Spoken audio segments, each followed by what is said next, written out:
Welcome back. గాలి జనార్దన్ రెడ్డి అవినీతి మరకలు జైళ్ల శాఖను కుదిపేస్తున్నాయి. బెయిల్ కోసం వందల కోట్ల రూపాయలను ఆయన ఇస్తానంటూ ఇప్పటికే జడ్జిలను బుక్ చేసిన గాలి తాజాగా తన చూపును జైళ్లపైన నిలిపాడు. దీంతో చెంచల్గూడ జైలు అధికారులపైన వేటు పడింది. ఇక అలాగే చూడబోతే ఈ గాలి ఎక్కడ సోకితే ఆ వ్యవస్థ నాశనమైపోయేలా కనిపిస్తోంది. బెయిల్ స్కామ్ కు మరో కొత్త స్కామ్ తోడైంది. ఈ స్కామ్ కి కూడా ఆద్యుడు గాలి జనార్దన్ రెడ్డే కావడం మరో విశేషం. సరిహద్దులతో సంబంధం లేకుండా ఖనిజ సంపదను తవ్వుకొని దోచుకోవడంలో విశేష అనుభవం సాధించిన గాలి జనార్దన్ రెడ్డికి జైలుకెళ్లినా బుద్ధి మారలేదు. బెయిల్ కోసం న్యాయమూర్తికే ముడుపులిచ్చి ఎక్కడా లేని సరికొత్త కుంభకోణానికి కారకుడయ్యాడు. తాజాగా జైలునే 5 స్టార్ హోటల్ గా మార్చుకున్నాడని, ఇందుకోసం జైళ్ల శాఖ అధికారులకు భారీగా ముడుపులిచ్చాడని ఆరోపణలు ఎదుర్కొంటున్నాడు. ఇవి ఆరోపణలు మాత్రమే కాదు, పచ్చి నిజాలని తెలుగుదేశం పార్టీ తీవ్ర స్థాయిలో విమర్శిస్తోంది. సకల వసతులు గాలి జనార్దన్ రెడ్డి గారికి జైల్లో ఏర్పాటు చేసింది గౌరవనీయులైన మన రాష్ట్ర న్యాయశాఖ మంత్రి ఏరాసు ప్రతాపరెడ్డి గారు కాదా? This is the clipping. You have మెట్ గాలి Janardhan Reddy in jail. You have instructed all the jail staff to provide all facilities to Mr. Gali Janardhan Reddy, the prime accused. ఈ రోజు అతని విడుదల కోసమే మీరు కృషి చేస్తూ ఉంది. అతని విడుదల కోసమే న్యాయమూర్తిని ప్రలోభ పెట్టింది. అతని విడుదల కోసమే మీరు 15 కోట్ల రూపాయలు ఈ దందా ఇదంతా కూడా. జైలు జీవితం నుంచి తాత్కాలిక విముక్తి కోసం ఏకంగా 100 కోట్ల రూపాయల బడ్జెట్ కేటాయించి సంచలనం సృష్టించాడు గాలి జనార్దన్ రెడ్డి. ఇది కాస్త సిబిఐ చాకచక్యంతో బయటపడేసరికి గాలి బంధుమిత్రులు సైతం జైలు పాలయ్యారు. దీంతో జైలు నుంచి బయటపడడం ఇప్పుడప్పుడే సాధ్యపడదనుకున్నాడో ఏమో. జైలునే 5 స్టార్ హోటల్ గా మార్చే ప్లాన్ చేసుకున్నాడు. ఆర్థిక నేరాల కేసుల్లో జైలుకొచ్చిన మరికొందరు విఐపి ఖైదీలు కూడా గాలినే అనుసరించాలనుకోవడం జైలు అధికారులకు కాసుల పంట పండిస్తోంది.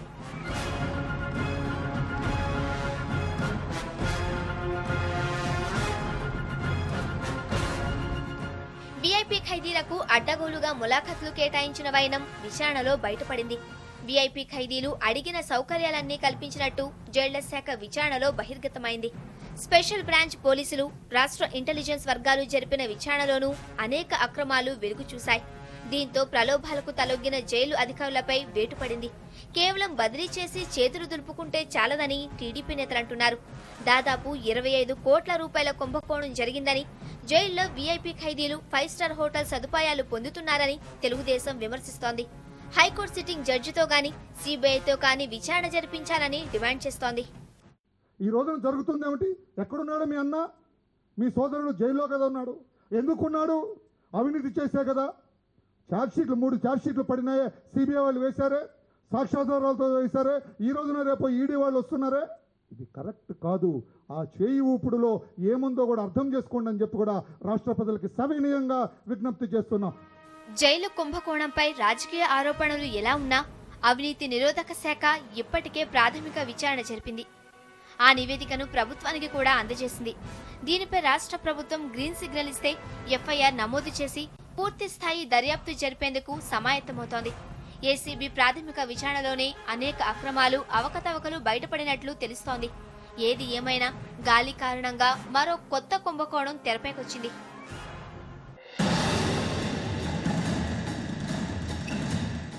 గణేష్ విగ్రహాల ధరలు భగ్గుమంటున్నాయి. ఇక్కడ కూడా సిండికేట్గా మారిన దళారులు భక్తులను నిలువునా దోచుకుంటున్నారు. ఫిక్స్డ్ ధరలతో ఉత్సవ కమిటీలను నిండా ముంచుతున్నారు.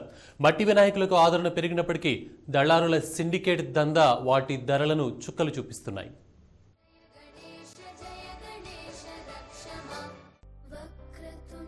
ప్రతి వ్యాపారంలోనూ దళారులదే హవా కొనసాగుతోంది. ఇది అది అని కాదు, అన్నింటిలో వారిదే పైచేయి. సర్వ విఘ్నాలకు అధిపతైన గణపతి దేవుడు కూడా ఇప్పుడు సిండికేట్స్ చేతిలో చిక్కుకున్నాడు. వినాయక చవితి ఉత్సవాలను కొందరు దళారులు సీజన్ బిజినెస్ గా ఎంచుకున్నారు. సిండికేట్లుగా మారిన వారంతా ఉత్సవ కమిటీలకు, భక్తులకు శటకోపం పెడుతున్నారు. వినాయక చవితికి 6 నెలల ముందు నుంచే వరంగల్ జిల్లాలో తయారీదారులు విగ్రహాలను తయారు చేస్తారు. గతంలో చేసిన వారే విగ్రహాలను అమ్మేవారు. ఇప్పుడు మాత్రం స్థానికంగా ఉన్న చోటామోటా నాయకులు గ్రూపులుగా ఏర్పడి విగ్రహాలు సేకరించి మారుబేరాలు చేస్తున్నారు.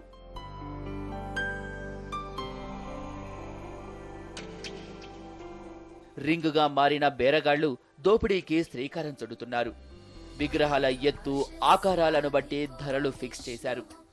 ఫిక్స్డ్ ధరలు చూసి ఉత్సవ కమిటీలు షాక్కు గురవుతున్నాయి. వ్యాపారులంతా సిండికేట్ అయి దోచుకుంటున్నారని మండిపడుతున్నాయి. 3 ఫీట్ల విగ్రహం 6,000 అని చెప్పి ఒక 4 ఫీట్ల విగ్రహం ఒక రేటు అంతే. ఎవరి దగ్గర పైన 8-6 దాకా మొత్తం ఒకటే రేటు. దాని నుంచి మనం ఏం చెప్పలేం పరిస్థితి. తయారు దగ్గర నుంచి వీళ్ళు కొనుగోలు చేసి వీళ్ళు ఒక సిండికేట్కి ఏర్పడి మొత్తం కొనుక్కొని వాళ్ళ అసలు విగ్రహానికి 2,000 పడితే వీళ్ళు ఒక 6,000 నుంచి 6,000 రూపాయలు అదనంగా ఇక కొనుటోడు ఉన్నాడుగా అన్నట్టుగా వీళ్ళు విచ్చలవిడిగా ఇక్కడ దందా నడుస్తుంది. మట్టి విగ్రహాలపై TV9 చేసిన ప్రచారం ప్రతి ఒక్కరిని ప్రభావితం చేసింది.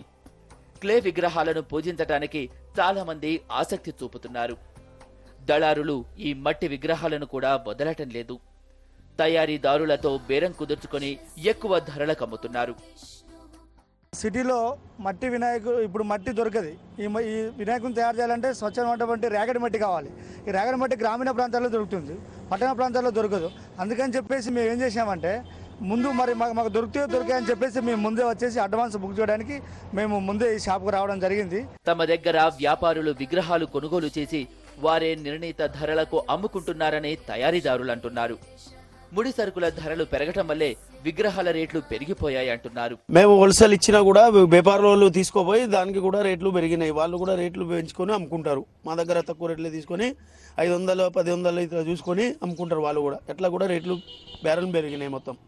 సిండికేట్ పై ధరలు పెంచిన దళారులు వర్కర్స్ తోనే విక్రయాలను జరుపుతున్నారు. భక్తులను నిండా ముంచుతున్నారు. వినాయకుడు పెద్దగా లేడు కదా, 8,000 ఎందుకు పెద్ద అంటే పెద్దగా ఎందుకంటే ఈ సంవత్సరం వినాయకులు ఎక్కువ తయారు కాలేదు. పోయినసారి కూడా విరిగిన చేతులు ఉంటే వాటిని కూడా ఎక్కువ రేటు ఇచ్చి తీసుకెళ్లారు. వినాయకుల రేట్లు ఎందుకు పెంచామంటే కలర్ పెరిగాయి, కవర్ రేట్ పెరిగాయి. తర్వాత ఇదోటి చెప్పేసి వీటిని తయారు చేయడానికి ఫర్నిచర్ కూడా ఉపయోగిస్తారు. వచ్చేసి వీటి ఏదైనా తయారు చేయడానికి రేట్లు చాలా ఎక్కువ పడుతుంది. మొత్తం మీద ఊహించని విధంగా విగ్రహాల ధరలు ఆకాశాన్ని అంటుతున్నాయి. ఈ సిండికేటు దోపిడీ తెలియని ఉత్సవ కమిటీలు ఈ ధరలు చూసి నోరెళ్లబెడుతున్నాయి. గణేష్ విగ్రహాల విక్రయాలు దళారులకు వరంగా మారాయి. ఇదే అదనుగా సిండికేట్ అయిన కొందరు దళారులు వినాయక చవితిని కూడా సీజనల్ వ్యాపారంగా మార్చేశారు. తయారీదారుల వద్ద తక్కువ ధరకు కొనుగోలు చేసి ఫిక్స్డ్ ధరలతో వినియోగదారులను దోసుకుంటున్నారు. మొత్తం మీద ఈసారి ఉత్సవ కమిటీలకు వినాయక విగ్రహాల ధరలు అమ్మో అనిపిస్తున్నాయి. కెమెరా పర్సన్ మున్నాతో పెద్దీష్, TV9 వరంగల్.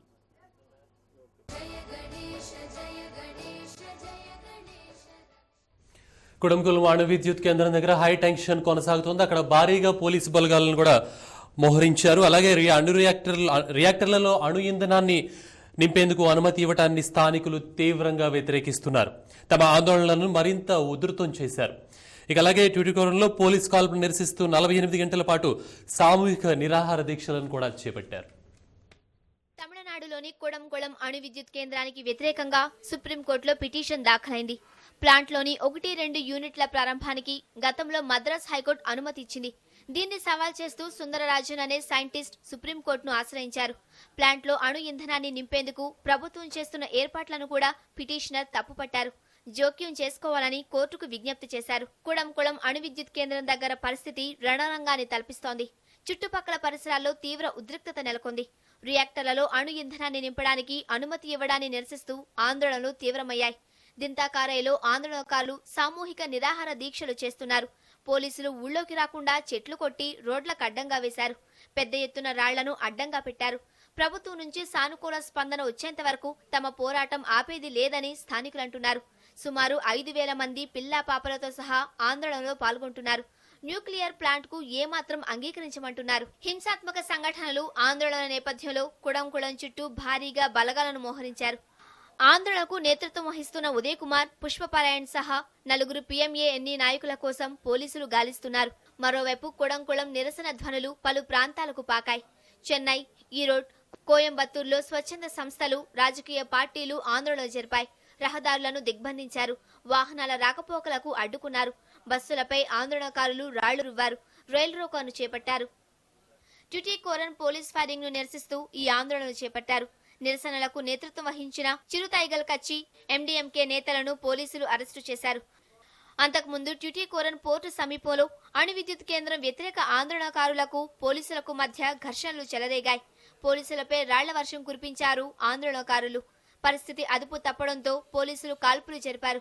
కాల్పుల్లో ఒకరు చనిపోవడంతో గొడవలు చెలరేగాయి. కుడంకుళం వాసుల ఆందోళనను ప్రభుత్వం పట్టించుకోకపోవడాన్ని సిపిఎం తప్పుపట్టింది. బాధితుల న్యాయపరమైన డిమాండ్లను సత్వరమే పరిష్కరించాలని ఆ పార్టీ డిమాండ్ చేసింది. కుడంకుళం ఆందోళనకు సిపిఎం పూర్తి మద్దతు ప్రకటించింది.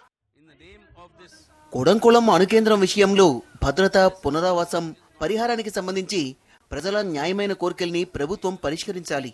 వీరి డిమాండ్లకు సిపిఎం పూర్తిగా మద్దతిస్తుంది. ప్రాజెక్టు పని తిరిగి ప్రారంభం కాకముందే వీటిని పరిష్కరించాలి. తమిళనాడు ముఖ్యమంత్రి జయలలిత దిష్టి బొమ్మలను పలుచోట్ల తగులబెట్టారు నిరసనకారులు. అయితే ప్రజలు సంయమనం పాటించాలని, కోర్టు అనుమతితోనే కుడంకుళంలో అణు విద్యుత్ కేంద్రం ప్రారంభమైందన్నారు జయలలిత. మరోవైపు కుడంకుళం ఆందోళన వెనుక విదేశీ హస్తముందని ఆరోపిస్తోంది కేంద్రం. కొన్ని స్వచ్ఛంద సంస్థలు జనాన్ని రెచ్చగొడుతున్నాయని, వాటి సమాచారం తమ దగ్గరుందని తెలిపారు కేంద్ర హోంమంత్రి సుశీల్ కుమార్ షిండే. అయితే సర్కార్ ఆరోపణలను ఆందోళనకారులు ఖండిస్తున్నారు. తమ వెనుక ఎలాంటి శక్తులు లేవని స్పష్టం చేస్తున్నారు. It is a clean energy and cheap energy. In the beginning it will be very costly, but after 4-5 years. Kudankulam ఆందోళన వెనుక విదేశీ హస్తం ఉంది. ప్లాంట్కు వ్యతిరేకంగా పోరాడుతున్న ఎన్జీఓలకు విదేశాల నుంచి భారీగా నిధులు అందుతున్నాయి. దీనిపై మాకు సమాచారం ఉంది. న్యూక్లియర్ ప్లాంట్ నిర్మాణంతో విద్యుత్ కొరత తీరుతుంది. ప్రజలు సహకరించాలి. Interested in this, I do not want to name those countries, but we are aware of it. Kudankulam ప్లాంట్లతో ఎలాంటి ముప్పు లేదని, పర్యావరణానికి హాని జరుగుదని కేంద్ర రాష్ట్ర ప్రభుత్వాలు వాదిస్తున్నాయి. రేడియేషన్ లీకేజీలు తలెత్తకుండా అన్ని చర్యలు తీసుకోవడం జరిగిందని భరోసా ఇస్తున్నాయి. అయితే అణు విద్యుత్ కేంద్రంతో తమ భవిష్యత్తుకు పెనుముప్పు పొంచి ఉందని కుడంకుళం చుట్టుపక్కల ప్రజలు ఆరోపిస్తున్నారు. జపాన్లోని ఫుకుషిమా అణు విద్యుత్ కేంద్రం ఉపద్రవం తరహాలో ప్రమాదాలు సంభవిస్తే పరిస్థితి ఏంటని ప్రశ్నిస్తున్నారు. ఎట్టి పరిస్థితుల్లోనూ అణు విద్యుత్ కేంద్రాన్ని కుడంకుళంలో సహించేది లేదంటున్నారు. మొత్తానికి కుడంకుళం ఆందోళన మళ్లీ రాజుకోవడం కేంద్రానికి తీవ్ర ఆందోళన కలిగిస్తోంది. విద్యారంగంపై ప్రభుత్వ నిర్లక్ష్యం విద్యార్థుల పాలిట శాపంగా మారింది. దీనికి సంబంధించిన స్టోరీని ఇప్పుడు చూద్దాం. విద్యారంగానికి సంబంధించి ప్రభుత్వం తీసుకుంటున్న నిర్ణయాలు చేతులు కాలాక ఆకులు పట్టుకుంటున్న చందాన తయారయ్యాయి. ఇంజనీరింగ్ కౌన్సిలింగ్లో జాప్యం, ఫీజుల పెంపు, రీఎంబర్స్మెంట్ వంటి అంశాలపై ఇప్పటికే ప్రభుత్వం తప్పటడుగులు వేసింది. మరోవైపు మన రాష్ట్రానికి రావాల్సిన మెడికల్ సీట్లలో కోతపడ్డం, ఇంజనీరింగ్ కాలేజీల్లో మేనేజ్మెంట్ కోటా సీట్లకు ఆన్లైన్ కౌన్సిలింగ్ విషయంలో కోర్టుతో మొట్టికాయలు తినడం వంటివి ప్రభుత్వం ఎదుర్కొన్న వైఫల్యాలు. విద్యార్థులకి మనం చేసేది నీట్ ఎగ్జామ్కి మనం the view of NEET exam చదువుకోవాలని నేను వారికి కోరుతున్నా. మా ప్రయత్నం అయితే మేము చేస్తాం ఎంసెట్లో వెళ్ళడానికి ఈ సంవత్సరం వరకు. ఇది సుప్రీంకోర్టు నిర్ణయం ఒకవేళ మనకి ఏమైనా ఆపోజిట్గా వస్తే మనం ఇబ్బంది పడే పరిస్థితి ఉంటుంది కాబట్టి దానికి ప్రిపేర్ అవుతూ ఉండండి. మ్యాక్సిమం మా ప్రయత్నం అయితే ఎంసెట్ వరకు ఈ సంవత్సరానికి ప్రయత్నం చేస్తుంది. తాజాగా సిబిఎస్ఈ నిర్వహించే national eligibility cum entrance test విషయంలోనూ ప్రభుత్వం అవే తప్పటడుగులు వేస్తోంది. ఈ ఏడాది నీట్ ఉంటుందో లేక ఎంసెట్ రాయాలో స్పష్టం చేయాల్సిన ప్రభుత్వం నిద్రపోతోంది. 2 ఏళ్ల క్రితం నుంచి నీట్ పై చర్చ జరుగుతున్నప్పటికీ మన రాష్ట్ర విద్యార్థుల కోసం 2013 వరకు గడువు కోరింది రాష్ట్ర ప్రభుత్వం. ఆ తర్వాత ఈ విషయం మర్చిపోయిన ప్రభుత్వం ఇప్పుడు సమయం మించిపోయేసరికి నాలుగు ఖర్చుకుంటోంది. వచ్చే ఏడాది మే 12న నీట్ ఎంట్రన్స్ నిర్వహించబోతున్నట్టు సిబిఎస్ఈ ప్రకటించింది. డిసెంబర్ 1 నుంచి దరఖాస్తులు అందజేస్తామంటూ షెడ్యూల్ కూడా విడుదల చేసింది. ఈ విషయం ఆలస్యంగా తెలుసుకున్న రాష్ట్ర ప్రభుత్వం 2014 వరకు నీట్కు మినహాయింపు ఇవ్వాల్సిందిగా కేంద్రానికి విజ్ఞప్తి చేసింది. కేంద్రం నుంచి ప్రతిస్పందన రాలేదు కానీ సిబిఎస్ఈ మాత్రం నీట్ పరీక్షకు ఏపీ విద్యార్థులు హాజరవుతారంటూ పేర్కొనడం విద్యార్థుల తల్లిదండ్రుల్ని అయోమయంలో పడేసింది. ఇలా నీట్ ఉంటుందన్న విషయం కాస్త ముందుగా తెలిసి ఉన్నా ఏదో ఒక జాగ్రత్తలు తీసుకునే వాళ్ళము. ఇప్పుడు ఆ పరిస్థితి కూడా దాటిపోయింది. ఇప్పుడు ఇది నీట్ ఉంది అని చెప్పి ఇప్పటికిప్పుడు చెప్తే మాత్రం పిల్లలకి చాలా అవస్థనే అవుతుంది. ఇప్పుడు 2 ఇయర్స్ది ఈ 8 months డిసెంబర్లోనే అప్లికేషన్స్ ఫిలప్ చేసేసేయాలండి ఈ నీట్కి ఎగ్జామ్ కూర్చునే పక్షంలో. సో ఈ 20% ఏదైతే ఉందో అది ఫస్ట్ ఇయర్ సెకండ్ ఇయర్ కనుక్కొని చదువుకొని వాళ్ళు ఈ 8 monthsలో 2 years చదివింది రాలేదు అని చేయాలంటే 8 monthsలో ఈ మారిన సిలబస్ అంతా కూడా చదివి రావాలా అన్నది పిల్లల మీద చాలా భారమే అవుతుంది.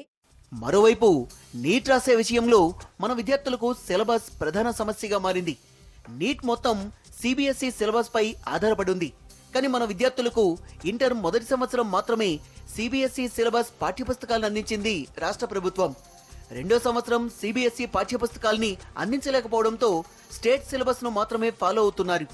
ఈ పరిస్థితుల్లో ఎంసెట్ కాకుండా నీట్ రాయాల్సి వస్తే మన విద్యార్థులు ఇబ్బంది పడడం ఖాయంగా కనబడుతోంది. ఏ రకమైన అవగాహన లేదనుకోవాలో లేదా అవగాహన ఉంది, మరి ఈ రకమైన గవర్నమెంట్ చేయటం చాలా విద్యార్థులకు తీవ్ర నష్టం కలిగజేస్తుంది. డిసెంబర్ 1వ తారీఖు నుంచి ప్రక్రియ బిగిన్ అవుతుంటే అప్పటి వరకు చెప్పకుండా ఉంటారా ఈ గవర్నమెంట్? ఎంతకాలం ఇలాగ సందిగ్ధంలో ఉంచుతారు? పిల్లలు ఎంత ఇబ్బంది పడతారు? మరి చెప్పుకోవాలి అనుకుంటే మరి ముందే చెప్పచ్చు అంటే పిల్లలకు అనవసరంగా ఒకవేళ మనం ఆ పరీక్షా ప్రక్రియలో మనం లేకుండా ఉంటే, మనం ఉండకపోతే 2014 నుంచి అనుకున్నట్టయితే అనవసరంగా ట్యాక్స్ చేసినట్టు అవుతుంది విద్యార్థుల్ని. ఇంటర్ సెకండ్ ఇయర్ కు కూడా సిబిఎస్ఈ సిలబస్ పుస్తకాలు ఇచ్చుంటే ఒకవేళ నీట్ రాయాల్సి వచ్చినా మన విద్యార్థులకు ఇబ్బంది ఉండేది కాదు. కార్పొరేట్ కాలేజీల విద్యార్థులు ఎలాగోలా గట్టెక్కుతారనుకున్నా గ్రామీణ ప్రభుత్వ కాలేజీల్లో చదువుకున్న విద్యార్థులు మాత్రం వెనుకబడ్డం ఖాయంగా కనిపిస్తోంది. ఏ మాత్రం కూడా జాతీయ స్థాయి సిలబస్ని అందుకోలేనటువంటి ఒక దుస్థితిలో గ్రామీణ ప్రాంత విద్యార్థులు ఉంటారు. మరి ఈరోజు కార్పొరేట్ కళాశాలలు విద్యార్థులు ఎవరైతే ఉన్నారో వాళ్ళు కొంత మేరకు దీన్ని అందుబాటులోకి తీసుకురావడానికి కొన్ని ప్రయత్నాలు చేసినప్పటికీ కూడా గ్రామీణ ప్రాంత విద్యార్థులకు ఈ యొక్క 2013లో నిర్వహించబడేటటువంటి నీట్ అనేటటువంటిది తీవ్రమైనటువంటి ఇబ్బంది కలిగించేటటువంటి అంశం. దీన్ని రాష్ట్ర ప్రభుత్వం సిలబస్ మార్చడంలో విఫలమైంది. ఒకవేళ 2013 తప్పదని అనుకుంటే మీరు సిలబస్ని సెంట్రల్ గవర్నమెంట్ సిలబస్ని సిబిఎస్ఈ సిలబస్ని యాజ్ ఇట్ ఈస్గా సిలబస్ కనుక మార్చి ఉంటే ఈరోజు విద్యార్థులకు అన్యాయం జరిగి ఉండేది కాదు. విద్యారంగంలో ముందు చూపుతో వ్యవహరించినందుకు అటు ప్రభుత్వం మాత్రమే కాకుండా లక్షలాది మంది విద్యార్థులు జాతీయ స్థాయి పరీక్షల్లో విఫలమయ్యే ప్రమాదం కూడా ఉంది. ఇంజనీరింగ్ అడ్మిషన్ల విషయంలో ఇబ్బంది పడిన ప్రభుత్వం ఇకనైనా వేగంగా స్పందించకపోతే మరోసారి ముద్దాయిగా మిగిలే పరిస్థితి ఏర్పడుతుంది. ఇవి బులెటిన్ విశేషాలు. చూస్తూనే ఉండండి టీవీ1.